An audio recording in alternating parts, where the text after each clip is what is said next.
compte dans la vie d'un saint, c'est Jésus. C'est sa grâce, c'est sa puissance, c'est son amour, c'est son pardon.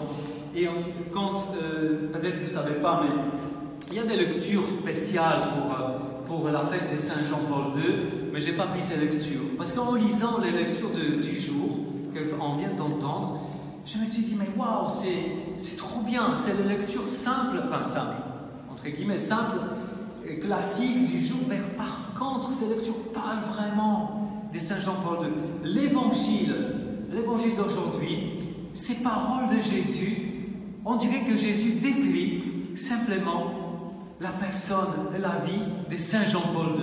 Alors bien sûr, Jésus décrit la vie de tous les disciples, de tous les croyants en son nom, mais en fait, quand vous lisez cette lecture, je ne sais pas comme vous, mais quand vous vous rappelez en même temps ce que vécu Saint Jean-Paul II, enfin, moi je vois devant moi sa vie, des choses concrètes de sa vie. Par exemple, j'ai pris 3 mots qui viennent dans cet évangile. Tout d'abord, Jésus dit « restez en tenue de service », c'est-à-dire « donnez-vous ». Donnez-vous dans la fidélité. Et quand je repense au pontificat de Saint Jean-Paul II, je connaissais un peu moins quand même sa vie de prêtre, de l'évêque, je ne connais pas trop, tout petit peu. Mais son pontificat, c'est un peu mon pontificat depuis tout petit, depuis l'âge de 3 ans, c'est mon pape. Hein, jusqu'à sa mort, je n'arrivais pas à imaginer qu'on pouvait voir un autre pape qu'un pape polonais, Jean-Paul II. Voilà, ouais, ça arrivait quand même. Bon. Et du coup, je me suis dit, restez en tenue de service. Quand je pense à cette petite parole, je vois Jean-Paul II qui est là tout le temps, qui se donne. Et quand il fait chaud, il fait froid, dans ses fatigues, dans ses voyages qui ont coûté quand même beaucoup, dans ses rencontres avec les foules qui étaient là, qui venaient au Vatican, qui venaient à ses rencontres. J'ai encore l'image devant moi quand je suis allé à une de ces messes en Pologne. Elle est venue visiter un sanctuaire marial au sud de Cracovie. Je suis allé là-bas, je fais des kilomètres, on avait chaud, on était cramés à l'extérieur, au soleil, en attendant sa messe. Et on le voyait en même temps, avant qu'il commence la messe, on le voyait sous l'écran géant. Et il était là, il avait chaud, le pauvre aussi, il était déjà très âgé, mais il était là. Pas seulement là, il était là à prier, je crois c'était le matin, donc ça doit être l'autre ou l'évêque, je ne sais plus, c'était le matin ou le soir, je ne me rappelle plus, la messe. En tout cas, nous, on était là, on était cramés, mais lui, il n'a pas dit encore ses vêpres, donc il n'a pas commencé la messe tant qu'il n'a pas fini ses vêpres. Alors il y avait son secrétaire personnel, Stanislas, qui venait le taper comme ça. On voyait sur l'écran, parce qu'il mettait tout en direct, et il ne bougeait pas. Tant que je n'ai pas fini mes vêpres, vous n'aurez pas la messe. Il était là, il est venu une deuxième fois, tapait sur l'épaule, il ne bougeait pas, il ne disait rien. Et donc, du coup, il a fini ses vêpres, fermé les bréviaires, il est parti.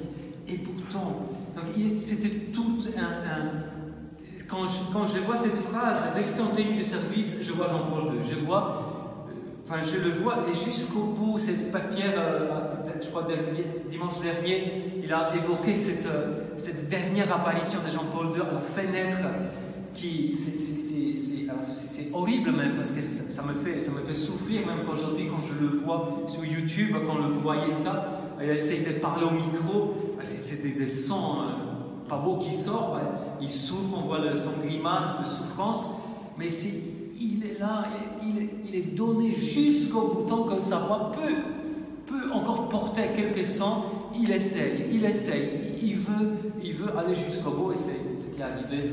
Il a vraiment fini sa vie en étant fidèle jusqu'au bout. C'est incroyable, c'est rester en tenue de service.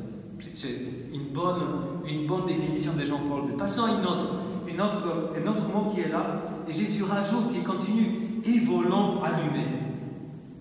Waouh, 27 ans de pontificat. Et Jean-Paul II reste toujours avec la lampe de la foi, cette lampe de la foi allumée. 27 ans de pontificat, c'est beaucoup. Pendant 27 ans de pontificat, quelqu'un qui pourrait commencer bien et pourrait finir mal au niveau de la foi, au niveau de la bonne théologie. Jean-Paul II, jusqu'au bout, fidèle à la bonne doctrine, c'est-à-dire à la bonne spiritualité, à la bonne théologie.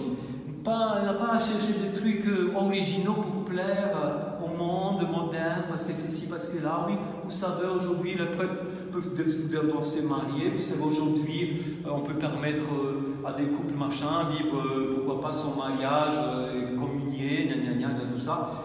Il a tenu bon, parce qu'il avait cette foi que Jésus a transmise, que Dieu a transmise dans la parole de Dieu. Cette foi, elle était toujours allumée dans son cœur. Il n'a pas... Alors il était... En même temps, c'était quelqu'un qui était ouvert, qui avait un cœur rempli de miséricorde, d'amour, de bonté, mais cette foi, elle était fidèle, elle était toujours cette foi, elle la gardait jusqu'au bout de sa vie. Et une troisième parole, toujours dans ce même texte d'aujourd'hui, c'est Jésus dit, il demande que des croyants soient des croyants qui sont des veilleurs, qui veillent, qui attendent le Seigneur dans cette foi, qui attendent le Seigneur, qui attendent son retour. Et c'est rien, pour moi, je prends ça dans le sens de la prière. Regardez cet homme, Jean-Paul II, sous l'angle de la prière. C'est un truc de fou. Moi, j'essaye, je n'arrive pas, sincèrement. Lui, s'est prenait 20 minutes avant la messe, en silence complet, pour se préparer que pour la célébration de l'Eucharistie. Et quand il finissait l'Eucharistie, il passait une demi-heure à la sacristie, souvent, en action de grâce. Je ne suis pas encore là, sincèrement, je voudrais bien, mais je ne suis pas encore là. Lui qui, justement, quand il célébrait la messe, ceux qui ont participé avec lui, qui célèbrent avec lui, ils disent, quand Jean-Paul II célèbre la messe, il est là, on le voit, mais en même temps, son esprit, son cœur n'est pas là. Il est avec Jésus. Cet homme qui, justement, c'est quelqu'un qui veillait dans la prière.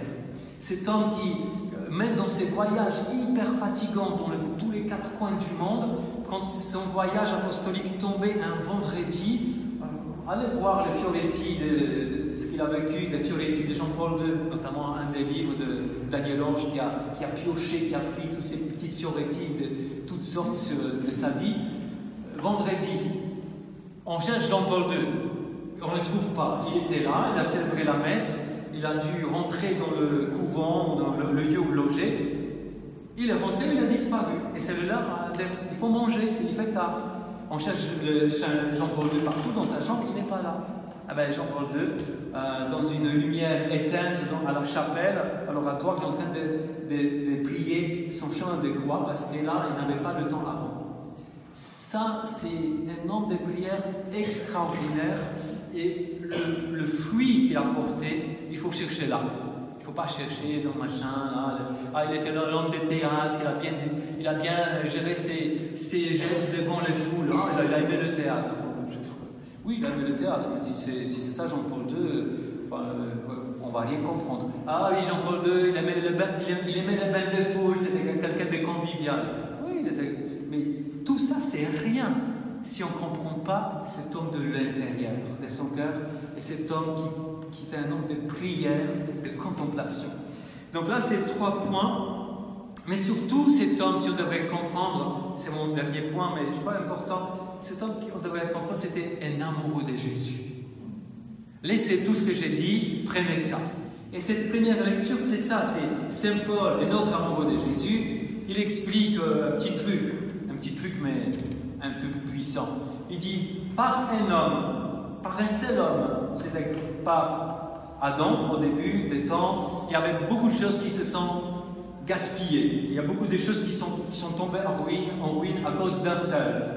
Alors c'est quoi? C'est le péché entré dans le monde, le péché a fait introduire la mort dans le monde, la mort corporelle et la mort éternelle, spirituelle.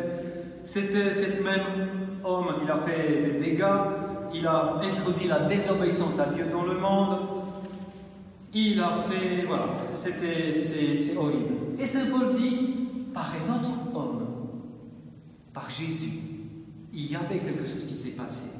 parce qu'il était la réponse aux dégâts qu'introduit Adam, le premier des hommes dans le monde. Et Saint Paul dit, par cet homme-là, par un seul, qu'est-ce qui s'est passé? Il a introduit la grâce.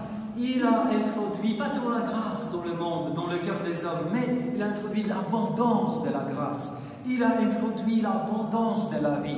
Il a introduit l'obéissance à Dieu. Il a introduit la vie éternelle. Et c'est pourquoi tous ceux qui aiment Jésus, tous ceux qui sont amoureux de Jésus, ils peuvent, en voyant ce texte-là, ils sont, waouh, c'est ça, c'est lui que je veux. Saint Jean-Paul II, c'est pareil. Lisez, s'il vous plaît, lisez. Tapez sur Internet, c'est simple.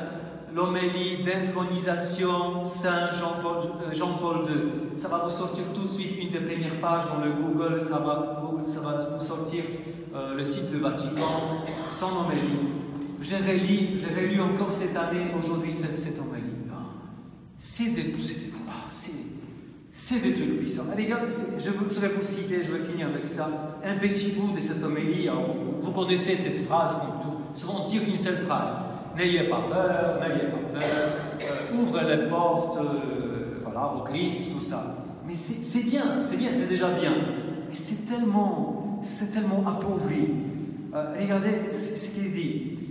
Parce que Saint Jean-Paul II, là, médite sur plusieurs choses, mais une des choses, il médite sur le pouvoir suprême, absolu du Christ. Il ne faut pas parler de ça dans un autre monde moderne, attention.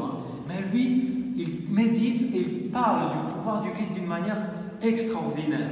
Il dit ainsi, le pouvoir absolu et très doux du Seigneur répond à ce qu'il y a de plus profond en l'homme, aux aspirations les plus nobles de son intelligence, de sa volonté et de son cœur. Ces pouvoirs ne s'expriment pas en langage de force, mais dans la charité et la vérité. Frères et sœurs, n'ayez pas peur d'accueillir le Christ et d'accepter son pouvoir. C'est direct, hein, je ne vais pas vérifier, je vais continuer tout à l'heure, mais je ne vais pas vérifier les autres discours d'intronisation d'un pape avant Saint Jean-Paul II, mais là, ça va, c'est un évangélisateur, on sent déjà cette âme de missionnaire, il s'adresse comme ça, c'est quelqu'un qui l'écoute là, il se prend directement le message sur lui. Aidez le pape et tous ceux qui veulent servir le Christ et avec la puissance du Christ, servir l'homme et l'humanité entière. N'ayez pas peur, ouvrez toutes grandes les portes au Christ, à sa puissance salvatrice, ouvrez les frontières des États, les systèmes économiques et politiques, les immenses domaines de la culture, de la civilisation, du développement.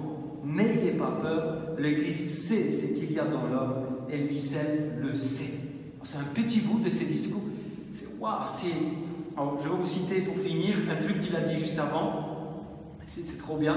C'est la première fois que ça m'a sauté aux yeux. Il dit, vous tous qui avez déjà la chance inestimable de croire, vous tous qui encore cherchez Dieu, et vous aussi qui êtes tourmentés par le doute, veillez à accueillir encore une fois, aujourd'hui et en ces lieux sacrés, les paroles prononcées par Simon-Pierre. Ces paroles contiennent la foi de l'Église, elles contiennent la vérité nouvelle, bien plus, la vérité ultime et définitive sur l'homme, le Fils du Dieu vivant, Dieu le Christ, le Fils du Dieu vivant. Wow, il s'adresse aux croyants, il s'adresse à ceux qui doutent, ceux qui cherchent Dieu. C'est Jésus, le Fils de Dieu. Wow, ça c'est... lisez ce discours, par exemple ce soir, c'est une bonne journée pour le faire.